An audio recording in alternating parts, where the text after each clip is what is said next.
Hi hello.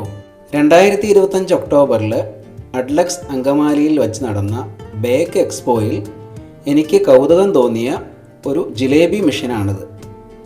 Jaggery ഉണ്ടാക്കാനും ഇത് ഉപകാരപ്പെടും. അപ്പോൾ നമുക്ക് ജിലേബി മെഷീൻ്റെ വിശേഷങ്ങൾ കാണാം, കേൾക്കാം.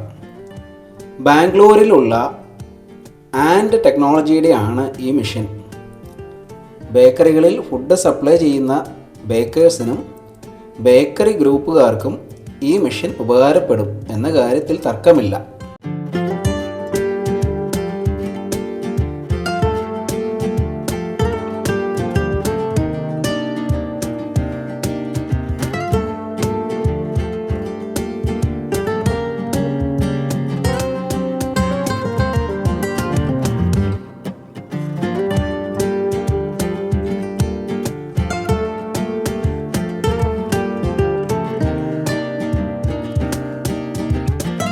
മാസ്റ്റർ 100 രൂപയുടെ അപ്പുറത്ത് പോകും, മെഷീൻ പോകത്തില്ല, മെഷീൻ അവിടെ തന്നെ നിൽക്കും.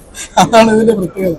നമ്മുടെ ഈ ജിലേബി മെഷീന്റെ പ്രൊഡക്ഷൻ കപ്പാസിറ്റി, അതായത് മണിക്കൂറിൽ എത്ര ജിലേബി നമുക്ക് ഉണ്ടാക്കാൻ പറ്റും? നമ്മുടെ 3 വേരിയന്റാണ്.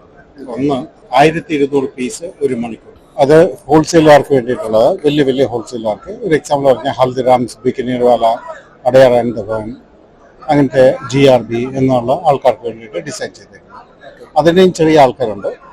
അവർക്ക് വേണ്ടിയിട്ട് നമ്മൾ സെക്കൻഡ് വേരിയന്റ് ഇൻട്രൊഡ്യൂസ് ചെയ്തിട്ടുണ്ട്. 600 പീസ് ഒരു മണിക്കൂർ. ഇനിയും എക്സ്പോർട്ടേഴ്സ് ഉണ്ട്. എക്സ്പോർട്ടേഴ്സിന് വേണ്ടിയത് അത്രയും പ്രൊഡക്ഷൻ വേണ്ട, അവർക്കൊരു 200 പീസൊക്കെ ഒരു മണിക്കൂർ കിട്ടിയാൽ മതി. അവർക്ക് വേണ്ടിയത് ഈ സ്കിൽ എടുത്ത് കളയുക. ഇന്ന് കാരികാർ എന്ന് പറയും, അല്ലെങ്കിൽ ജിലേബി മാസ്റ്റർ എന്ന് പറയും. ഈ ജിലേബി മാസ്റ്റർ ഭയങ്കര പ്രശ്നക്കാരനാണ്. കാരണം ജിലേബി മാസ്റ്റർ എന്ന് പറഞ്ഞാൽ പുള്ളി ജിലേബി അല്ലെങ്കിൽ നമ്മൾ കഴിക്കുന്ന ഘീവർ മാത്രം ഉണ്ടാക്കും. അത് കഴിഞ്ഞാൽ പുള്ളി പണി നടക്കും. ഇതല്ലാതെ ഒരു പേടയ്ക്ക് ഒന്ന് ഹെൽപ്പ് ചെയ്യാൻ പറഞ്ഞാലോ ഒരു ഗ്ലാസ് എടുത്ത് അപ്പുറത്തോട്ട് വെക്കാൻ പറഞ്ഞാൽ അദ്ദേഹം ചെയ്യില്ല. കാരണം അതൊരു സ്കിൽ ജോബാണ്. അത് ഒരു മുതലാളിക്കും ചെയ്യാൻ പറ്റത്തില്ല. അദ്ദേഹം വർഷങ്ങളായിട്ട് കിട്ടിയ ടാലന്റ് ആണ്. അത് അധ്വാനിച്ച് കണ്ടുപിടിച്ചതാണ്. അവിടെയാണ് നമ്മൾ ആ കോഡ് ബ്രേക്ക് ചെയ്തത്. സോ ജാങ്കറി മെഷീൻ ആണ് ബേസിക്കലി. ജാങ്കറി ഉണ്ടാക്കുന്നത് ഉഴുന്ന് വെച്ചാണ്. അപ്പം US UK ആർക്കെങ്കിലും ജാങ്കറി അല്ലെങ്കിൽ നോർത്ത് ഇന്ത്യ പറയുന്നത് ഇമർത്തി കഴിക്കണമെന്നുണ്ടെങ്കിൽ ഈ മാസ്റ്റർ വേണം. അതിന് പകരം ഒരു മെഷീൻ. നമ്മൾ US, UK, Australia, UAE, Sri Lanka, eastern countries like Nepal, Bangladesh, Singapore പലയിടത്തും എക്സ്പോർട്ട് ചെയ്തിട്ടുണ്ട്. ഉദ്ദേശം 10% എക്സ്പോർട്ട്. ഇതിന് നമുക്ക് ഓരോ മോഡലിനും വരുന്ന പവർ റിക്വയർമെന്റ് എങ്ങനെയാണ്? ഏത് മോഡലാണെങ്കിലും നമുക്ക് സിംഗിൾ ഫേസ് പവർ മതി. 1 HP പവർ ധാരാളമാണ്. ഇത് കൂടാതെ നമ്മൾ ഗ്യാസിന് കൊടുക്കുന്നത് ഗ്യാസ് കണക്ഷൻ കൊടുക്കണം. ഇന്ത്യയിലാണെങ്കിൽ, പുറത്തൊക്കെ ആണെങ്കിൽ നമ്മൾ 3 ഫേസ് കണക്ഷൻ വേണ്ടി വരും. അത് ഇലക്ട്രിക് ഹീറ്റർ ആയിരിക്കും കൊടുക്കുന്നത്. നമ്മളത് കുറച്ചുകൂടെ ഒന്ന് മെച്ചപ്പെടുത്തി അത് ഇൻഡക്ഷൻ ആക്കാനുള്ള ശ്രമം നടക്കും. ഈ ജിലേബി മെഷീൻ എത്ര വെയിറ്റ് വരും നമുക്ക് ട്രാൻസ്പോർട്ടേഷൻ അങ്ങനെയുള്ള കാര്യങ്ങൾക്ക്? ഒരു മെഷീൻ എന്ന് പറയുമ്പം അത് 2 ഭാഗങ്ങളാണ്. ഒന്ന് ഡിസ്പെൻസിങ് ഏരിയയും മറ്റേത് അതിൻ്റെ കടായി എന്ന് പറയും, അല്ലെങ്കിൽ ഫ്രൈ ചെയ്യുന്ന ഭാഗം.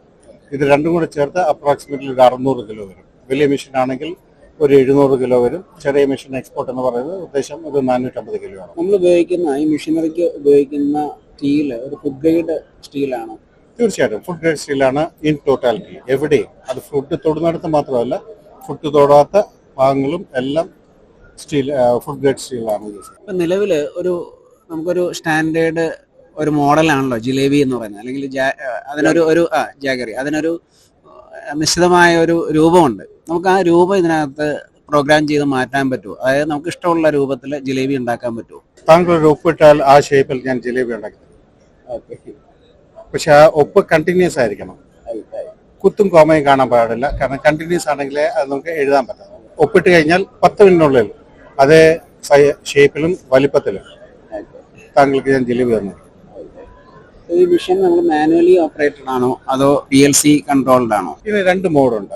സാധാരണ ആദ്യമൊക്കെ ഒരു മെഷീൻ വാങ്ങിച്ചു കഴിഞ്ഞാൽ ചിലപ്പോൾ മാനുവൽ മോഡിൽ ഇട്ട് ഓടിക്കും. ഒരു കാരണവശാലും അത് ചെയ്യരുത്. ഇതെപ്പോഴും ഓട്ടോ മോഡിൽ തന്നെ ചെയ്യണം. അതുകൊണ്ടാണ് ഫ്രയർ ഇത്ര വലുതാക്കി നമ്മൾ വെച്ചേക്കുന്നത്.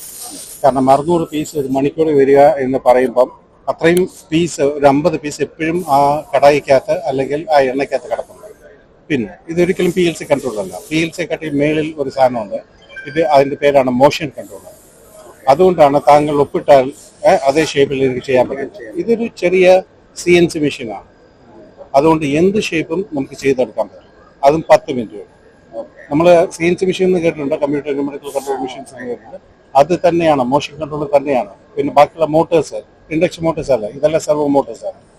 അതുകൊണ്ടാണ് അതിൻ്റെ ലൈഫും അതുപോലെ. അടുത്തൊരു ചോദ്യമുള്ളത് സാധാരണക്കാർ ചോദിക്കുന്നത്, ഇതിൻ്റെ നമ്മൾ ടെമ്പറേച്ചർ കൺട്രോൾ ചെയ്യാൻ പറ്റും, അതായത് നമുക്ക് ആവശ്യത്തിനനുസരിച്ച് കൂട്ടുകയോ കുറയ്ക്കുകയോ ചെയ്യാൻ പറ്റും? തീർച്ചയായിട്ടും. സാധാരണ ഇത് നമ്മൾ ചെയ്യുന്നത് 160 മുതൽ 180 വരെയാണ് ടെമ്പറേച്ചർ വെക്കേണ്ടത്. സാധാരണ ഗ്യാസിൽ ഇത് ഓപ്പറേറ്റ് ചെയ്യുമ്പം ഇടുന്ന ആൾക്ക്, അയാൾ മാസ്റ്റർ ആണെങ്കിൽ അയാൾക്ക് അറിയാം ഇത്ര ടെമ്പറേച്ചർ ആയി എന്നറിയാം. അതിന് പകരം നമ്മൾ ടെമ്പറേച്ചർ പ്രോബ് വെച്ചിട്ടുണ്ട്.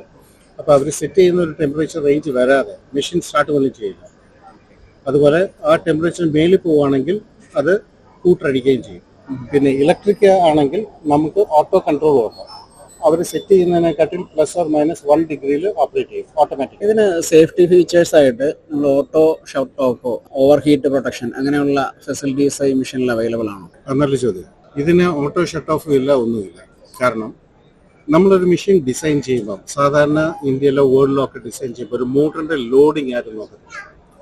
ഞങ്ങളുടെ കമ്പനി എന്ന് പറഞ്ഞാൽ നമുക്ക് ഓട്ടോമേഷൻ എന്താണെന്നറിയാം, മെക്കാനിക്കൽ എന്താണെന്നറിയാം, ഇലക്ട്രോണിക്സ് എന്താണെന്നറിയാം. സോ നമ്മളൊരു ആക്സിസ് ഡിസൈൻ ചെയ്യുമ്പോൾ, ഒരു മോഷൻ നമ്മൾ ഡിസൈൻ ചെയ്യുമ്പോൾ സാധാരണ 80% ലോഡിങ് ഒരു മോട്ടറിനുണ്ട്, കണ്ടിന്യൂസ് ലോഡിങ് ഉണ്ടെങ്കിൽ അക്സെപ്റ്റബിൾ ആണ്. പക്ഷേ നമ്മളെപ്പോഴും 30% മേളിൽ ഞങ്ങളുടെ മെഷീൻ ലോഡ് ചെയ്യാറുണ്ട്. അതുകൊണ്ട് അത് എത്ര വർഷം വേണമെങ്കിലും നിൽക്കും. കാരണം ആകെപ്പാട് യൂസ് ചെയ്യുന്ന 1.5 HP 2 മോട്ടറാണ്.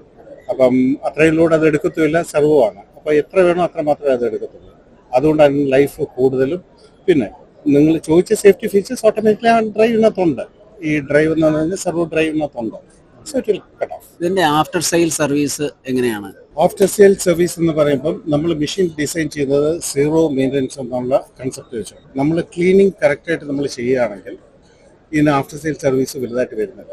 പിന്നെ നമ്മൾ ചെയ്യുന്ന വേറൊരു സിസ്റ്റം എന്ന് പറഞ്ഞാൽ 1 വർഷത്തെ നമ്മൾ അൺകണ്ടീഷണൽ വാറണ്ടി കൊടുക്കുന്നുണ്ട്. അതും ഇലക്ട്രിക്കൽ, ഇലക്ട്രോണിക്സ്, മെക്കാനിക്കൽ ഉൾപ്പെടെ. മെക്കാനിക്കൽ വാറണ്ടിയിലെ കമ്പനീസും കൊടുക്കും. പക്ഷേ ലോകത്തെ ആദ്യത്തെ കമ്പനിയാണ് ഇലക്ട്രിക്കൽ, ഇലക്ട്രോണിക്സ്, മെക്കാനിക്കലിന് അൺകണ്ടീഷണൽ വാറണ്ടി ഇൻ റൈറ്റിംഗ് കൊടുക്കുന്നത്. ഇതിന്റെ സ്പെയറിന്റെ അവൈലബിലിറ്റി, എന്തെങ്കിലും ഇഷ്യൂസ് വന്നാൽ സ്പെയർസ് അവൈലബിലിറ്റി എങ്ങനെയാണ്? നമ്മൾ യൂസ് ചെയ്യുന്ന പ്രോഡക്ട്സ് മൊത്തം ഇന്റർനാഷണൽ മാർക്കറ്റിൽ അവൈലബിൾ ആണ്.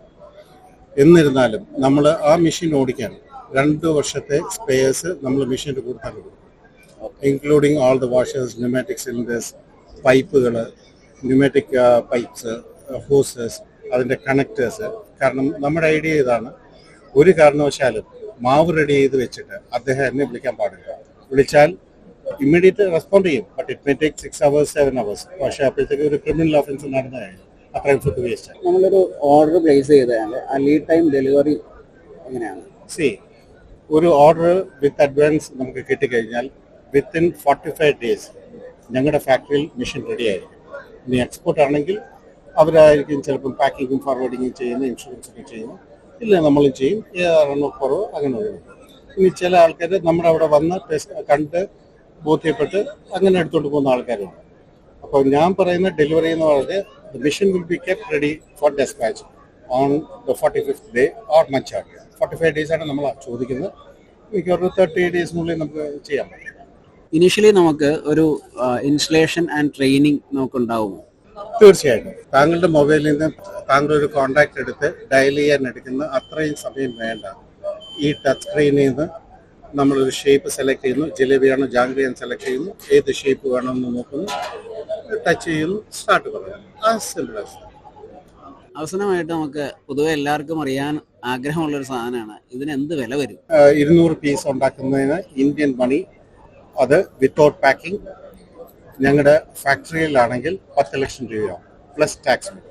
എക്സ്പോർട്ട് ആകുമ്പോൾ പിന്നെ ടാക്സ് വരുന്നില്ല, പാക്കിങ്ങും ഫ്രൈറ്റും ഇൻഷുറൻസും മാത്രമേ വരുള്ളൂ. ലോക്കലാണെങ്കിൽ, ഇന്ത്യക്കുള്ളിലാണെങ്കിൽ പ്ലസ് 18% GST വരും. പിന്നെ ട്രാൻസ്പോർട്ടേഷനും ഇൻഷുറൻസും അവരുടെ സ്കോപ്പാണ്. കാരണം നമുക്ക് എന്തുമാത്രം ഡിസ്റ്റൻസ് ആരാ കസ്റ്റമർ നമുക്ക് അറിയാൻ പറ്റും. കൂടുതലും പോകുന്നത് 600 numbers per hour എന്ന് പറയുന്ന മെഷീനാണ്. അതിൻ്റെ കോസ്റ്റ് 12 ലക്ഷം രൂപയാണ്.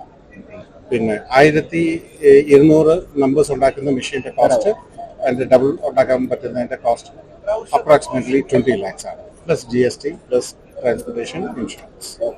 Okay, thank you. വീഡിയോ ഇഷ്ടമായാൽ ലൈക്ക് ചെയ്യാനും ഫോളോ ചെയ്യാനും ഷെയർ ചെയ്യാനും മറക്കണ്ട. കൂടുതൽ വിവരങ്ങൾക്ക് കമൻറ്റ് ചെയ്യുകയും ചെയ്യാം.